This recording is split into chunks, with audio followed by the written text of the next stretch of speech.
மாநிலம் திருப்பதி மாவட்டத்தில் ஏழுமலைகள் என அழைக்கப்படும் தேசியசேல மலை உச்சியில் ஸ்ரீ வெங்கடேஸ்வர பெருமாள் திருக்கோயில் அமைந்துள்ளது. இந்த கோயில் உலகின் செல்வந்த புனித யாத்திரை தலங்களில் ஒன்றாக விளங்கி வருகிறது. இந்த கோயிலை நிர்வகித்து வரும் திருமலை திருப்பதி தேவஸ்தானம் ஆந்திராவிற்கு வெளியே ஆன்மீக செயல்பாடுகளை விரிவுபடுத்தி வருகிறது.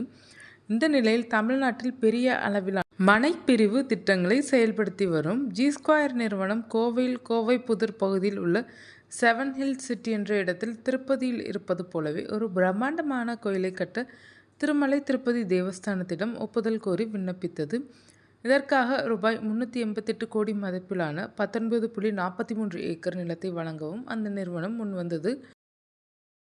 இது தொடர்பாக கடந்த 5ஆம் தேதி அன்று திருமலையில் உள்ள அன்னமய்யா பவனில் திருமலை திருப்பதி தேவஸ்தானத்தின் அறங்காவலர் குழு கூட்டம் அதன் தலைவர் பொல்லினேனி ராஜகோபால நாயுடு தலைமையில் நடைபெற்றது. இதில் அந்நிறுவனம் வழங்கிய நிலத்தை ஏற்றுக்கொள்ள ஒப்புதல் அளிக்கப்பட்டது. இந்த ஒப்புதல் அடிப்படையில் ஜி2 நிறுவனம் திருப்பதி கோவில் கட்டவும் ஆன்மீக செயல்பாடுகளை விரிவுபடுத்தவும் நடவடிக்கை எடுக்கப்படும் என தெரிவிக்கப்பட்டுள்ளது. இதனால் விரைவில் கோவில் கட்டுமான பணிகள் துவங்கும் என எதிர்பார்க்கப்படுகிறது. இதன் காரணமாக கோவை புதூர் ஒரு முக்கிய ஆன்மீக மையமாக உருவெடுக்கும் என அந்நிறுவனம் தெரிவித்துள்ளது.